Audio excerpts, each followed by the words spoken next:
Hi, and welcome to Out There with Dean, and today I'm going to run through some of my absolute travel essentials.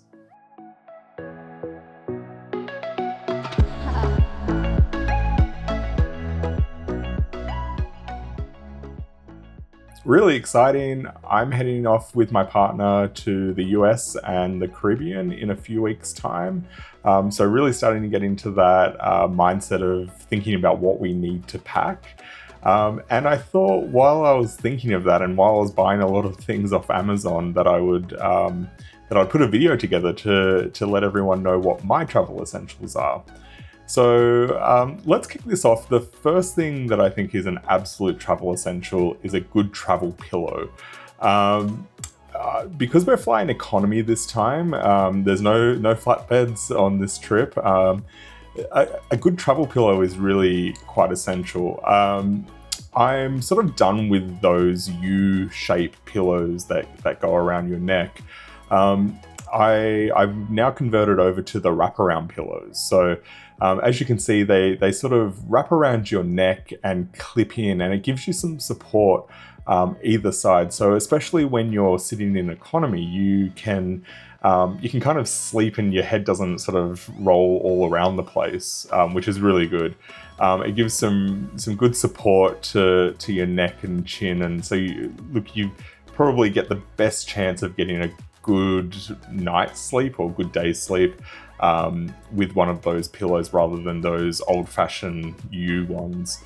These ones are memory foam pillows, so hopefully they'll last a little bit of time. Weird thing is, when I got them on Amazon, they've just got a really weird smell. So I'm hoping with them being aired out, that goes away a little bit. But yeah, the wraparound neck pillow is certainly a big one-up from those traditional old school U pillows. The next thing that I think is an absolute essential, not just for flying, or probably not anymore for flying, but for general travel, and especially while you're overseas, is a good quality power bank. Now that we travel with so much technology, we often run out of places to charge, or we can't find somewhere to charge. Some countries will have ample charging, but they'll charge money for that. So it's really good to have a really good quality power bank. Now I travel with a pretty hefty one. It's 20,000 milliamp hour. And it's 130 watt charging speed. So essentially what that means is it's a beefy charger. It's able to charge my phone, even my laptop. If I bring my laptop, my iPad, and it can do it really, really quickly as well. So it's 130 watt charging speed. Yeah, I wouldn't leave home without it. The one thing with power banks at the moment, and it's really important to be aware, is that you can take them on a flight. So you need to take them in your carry-on luggage. You can't check them into your checked baggage. Your bag will get flagged, and I think they just throw them out. They won't let them into checked baggage. But in your carry-on, you're allowed to take them, but many airlines now have actually banned their usage. So you can't actually use them or charge another device while you're in flight. There's been, I think, a number of fires, and on some planes or some airlines now, they actually ask you to keep them close by. And I don't know what they really mean by close by. Is that above you or below you? But just be aware of that. A lot of airlines as well, I think all airlines, the maximum per person you're allowed to carry is 2. Now that might seem that's way more than what you would need, but when I travel with a carry-on suitcase, and that's actually got a built-in power bank as well. So that's classed as one of my power banks, and then I bring the big boy along as well to charge everything else. So the next thing that I am going to start bringing, and this will be the second holiday that I've bought this. I bought this to Bali as well from earlier this year, is my Nintendo Switch 2. So I'm a bit of a gamer. I like to unwind and relax with gaming. I've got a number of handheld devices. So I've got a handheld PC. Asus ROG Ally. I've got that, but I just think the Nintendo Switch 2 is just easier to travel with. It's a bit lighter. It's easy to pack into your carry suitcase, and it just doesn't feel like it needs as much. The games run well. The battery is a whole lot better as well on that. And especially now that we can't use our power banks on the flight, the battery is really important. Most airlines do have power in their seats, so you can plug that in. But a good thing about the Nintendo Switch 2 as well is that you can actually charge it with the in-back seats, the USB-A to USB-C, if you've got one of those cables, where some of the handheld gaming PCs, you can't actually do that. So it just doesn't draw enough power from the seat to be able to charge them. So the Nintendo Switch 2 all the way, can take a few games with me. Great for the plane ride. You can kind of break the controllers up as well if you're traveling with somebody. So I'm traveling with my partner. We'll probably play Mario Kart on the way over. That will kill a couple of hours at least. So a real lifesaver. And then while we're on our cruise, when I need to unwind and have some time by myself, that will probably be what I'll be doing.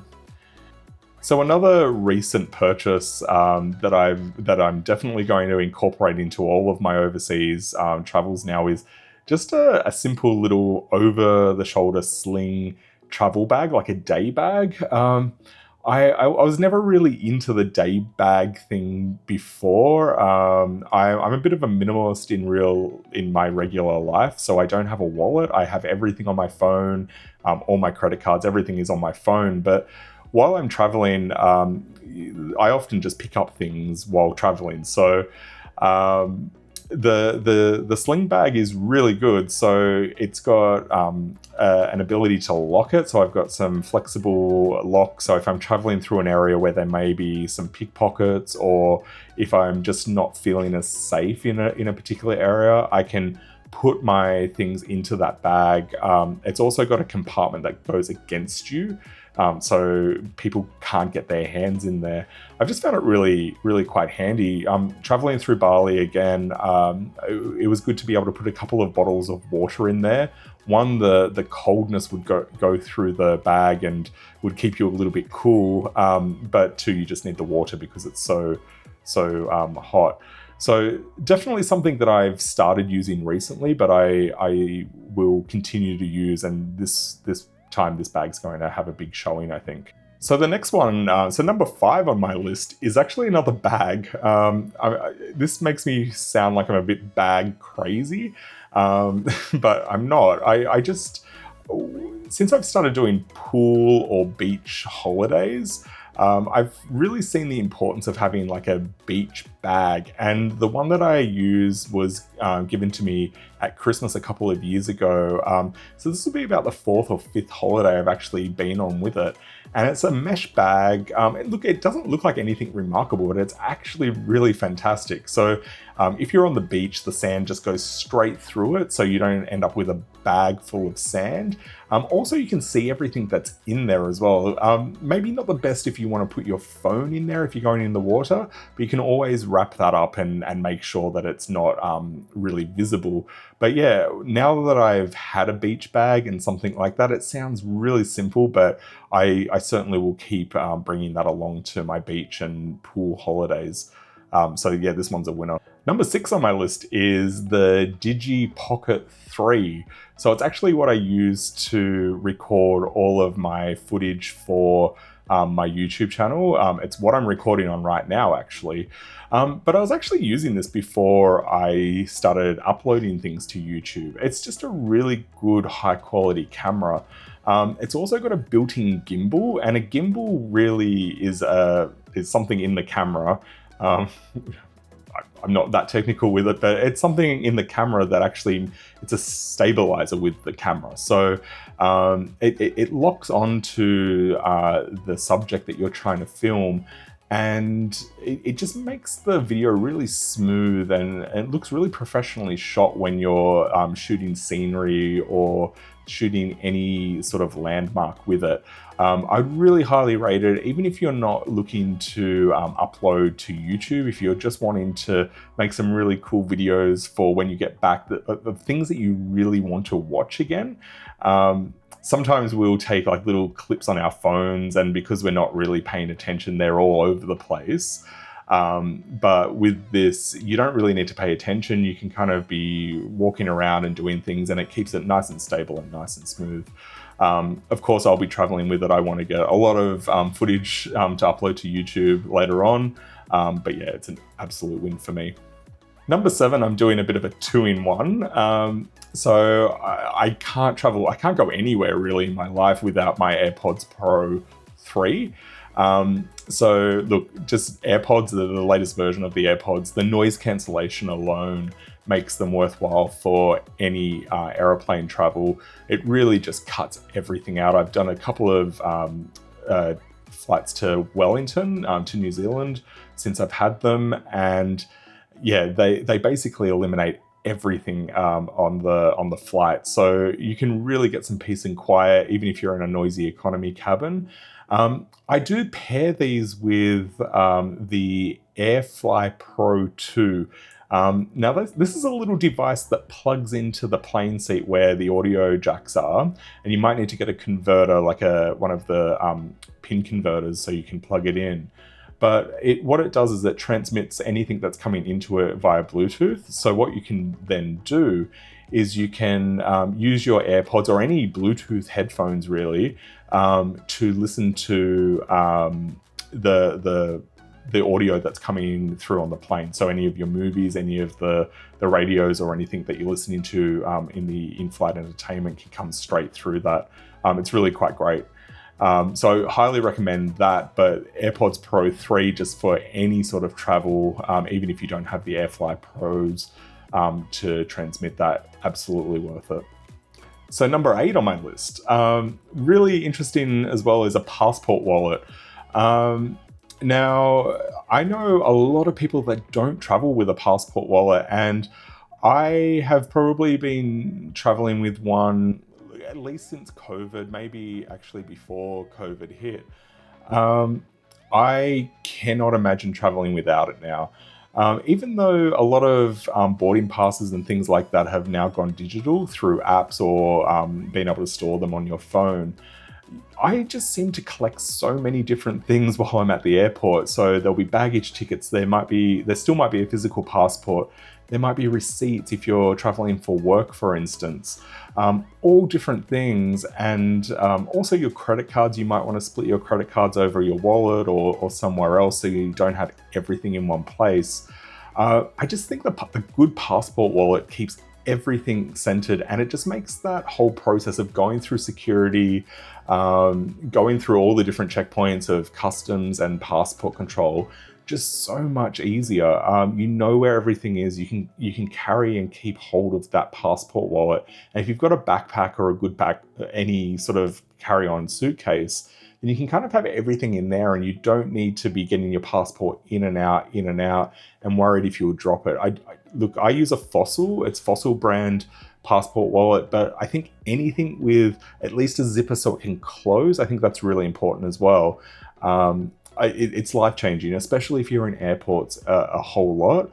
Invest in a good passport wallet. It won't let you down, and you'll really, really appreciate just how handy everything is, and everything's then at the tip of your fingers as well. And number 9 on my list, which is actually the lucky last, packing cubes. This is another one where a whole lot of people that I speak to, it seems to be split. There'll be a lot that use packing cubes and see the benefit, and there'll be a whole lot of people that really don't like them or just haven't given them the chance. I used to think people were crazy using them. I didn't get the point of it, but again, last year I went on a fairly long holiday, and I thought, after seeing a few videos on YouTube and after speaking with one friend in particular that uses them, I thought I'd give it a go. And they're really good if you're going on a long holiday. So essentially what you can do is you just use your packing cubes and pack like you, I guess like you ordinarily would. You tend to get a bit more in them, I find, as well, because they compress down, and they're really good at that. If you get good quality ones, they really do compress everything down. But the real benefit of them is at the other end. So you don't have to unpack individual items from your suitcase if you don't want to. And you don't need to live from your suitcase. So for example, on this holiday that we're about to do, we're on a cruise for 2 weeks. So on that cruise, I don't want to be living out of a suitcase for 2 weeks. I want to be able to unpack things. And packing cubes are the perfect way to do that. So you can just take the packing cube with everything in it, and just put it in the drawer.